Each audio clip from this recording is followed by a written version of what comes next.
Assalamualaikum warahmatullahi wabarakatuh. Kembali lagi bersama saya Donna Agustin dengan NPM 2423228. Nah, kali ini kita akan membahas tentang standar proses dan standar penilaian kurikulum 2013 dan kurikulum Merdeka. Jangan lupa disimak. Baiklah, langsung saja ke pembahasan kita yang pertama. Menurut Peraturan Menteri Pendidikan dan Kebudayaan Nomor 22 Tahun 2016, Pasal 1 Ayat 1, standar proses adalah kriteria mengenai pelaksanaan pembelajaran pada satuan pendidikan dasar dan satuan pendidikan dasar menengah untuk mencapai kompetensi lulusan. Selanjutnya, menurut Peraturan Menteri Pendidikan dan Kebudayaan Nomor 23 Tahun 2016, standar penilaian adalah kriteria mengenai lingkup, tujuan manfaat, prinsip, mekanisme, prosedur, dan instrumen penilaian hasil belajar peserta didik yang digunakan sebagai dasar dalam penilaian hasil belajar peserta didik pada pendidikan dasar dan menengah. Nah, perubahan kurikulum di Indonesia mencerminkan upaya berkelanjutan untuk meningkatkan kualitas pendidikan dan menghasilkan lulusan yang siap menghadapi tantangan abad ke-21. Kurikulum 2013 dengan pendekatan saintifiknya mencoba untuk meningkatkan kemampuan berpikir kritis dan keterampilan proses siswa. Namun, beban belajar yang tinggi dan kurangnya fleksibilitas menjadi tantangan. Kurikulum Merdeka hadir sebagai respon menawarkan pendekatan yang lebih fleksibel dan berpusat pada peserta didik, serta menekankan pengembangan profil pelajar Pancasila. Baiklah, kita masuk ke standar proses kurikulum 2013. Pendekatan saintifik sebagai landasan pembelajaran. Nah, standar proses kurikulum 2013 menekankan pendekatan saintifik yang terdiri atas 5 tahapan. Yang pertama, mengamati. Yang kedua, menanya. Yang ketiga, mencoba atau eksperimen. Yang keempat, menalar atau menganalisis. Dan yang terakhir yaitu menyaji atau mengkomunikasikan. Pendekatan ini bertujuan untuk mengembangkan kemampuan berpikir kritis, kreatif, dan inovatif siswa melalui pengalaman belajar yang aktif dan bermakna. Nah, misalnya dalam pembelajaran matematika tentang bangun ruang, siswa dapat mengamati berbagai bentuk bangun ruang di lingkungan sekitar. Lalu menanya, mengajukan pertanyaan tentang karakteristik bangun ruang, lalu mencoba membuat model bangun ruang dari berbagai bahan. Nah, lanjut ke menalar, menganalisis rumus, volume, dan luas permukaan bangun ruang.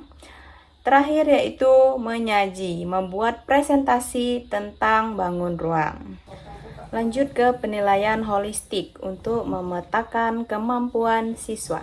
Standar penilaian kurikulum 2013 menekankan penilaian holistik yang meliputi sikap, pengetahuan, dan keterampilan.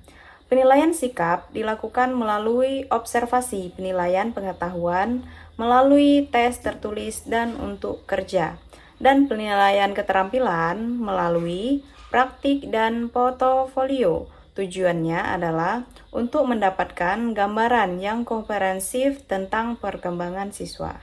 Oke, sekarang kita masuk ke standar proses kurikulum Merdeka, pembelajaran yang berpusat pada peserta didik. Standar proses kurikulum Merdeka menekankan pembelajaran yang berpusat pada peserta didik. Guru diberikan fleksibilitas dalam memilih materi dan metode pembelajaran yang sesuai dengan kebutuhan dan karakteristik siswa. Kurikulum ini mendorong penggunaan berbagai metode pembelajaran yang inovatif dan bermakna, seperti Project Based Learning atau PBL dan Inquiry Based Learning (IBL). Contoh penerapan standar proses kurikulum Merdeka. Project Based Learning atau PBL Dalam PBL, siswa mengerjakan proyek yang menantang dan bermakna, yang memungkinkan mereka untuk mengembangkan berbagai keterampilan seperti berpikir kritis, kreatif, dan kolaboratif. Contohnya, siswa dapat membuat film dokumenter tentang lingkungan sekitar atau merancang solusi. Oke, sekarang kita ke penilaian autentik dan holistik yang berorientasi pada capaian pembelajaran. Standar penilaian kurikulum Merdeka menekankan penilaian autentik dan holistik yang berorientasi pada capaian pembelajaran dan profil pelajar Pancasila. Penilaian dilakukan melalui berbagai metode seperti portofolio, presentasi, proyek, dan penilaian berbasis kinerja. Tujuannya adalah untuk mengukur kemampuan siswa secara komprehensif dan memberikan umpan balik yang konstruktif. Nah, sekolah yang menyelenggarakan kurikulum Merdeka disebut sebagai sekolah penggerak. Hadirnya sekolah penggerak dilakukan untuk membantu mewujudkan visi pendidikan Indonesia, yaitu pendidikan yang maju, berdaulat, mandiri, dan berkarakter Pancasila. Nah, kesimpulannya, kurikulum 2013 dan kurikulum Merdeka bertujuan meningkatkan kualitas pendidikan di Indonesia. Namun, keduanya memiliki pendekatan berbeda dalam standar proses dan penilaian. Kurikulum 2013 lebih terstruktur dan berpusat pada guru, sementara kurikulum Merdeka lebih fleksibel dan berpusat pada siswa. Kurikulum Merdeka dirancang untuk lebih adaptif terhadap kebutuhan siswa dan masyarakat yang terus berkembang. Kurikulum Merdeka juga bertujuan memberdayakan guru untuk menciptakan pengalaman belajar yang lebih menarik dan efektif bagi siswa.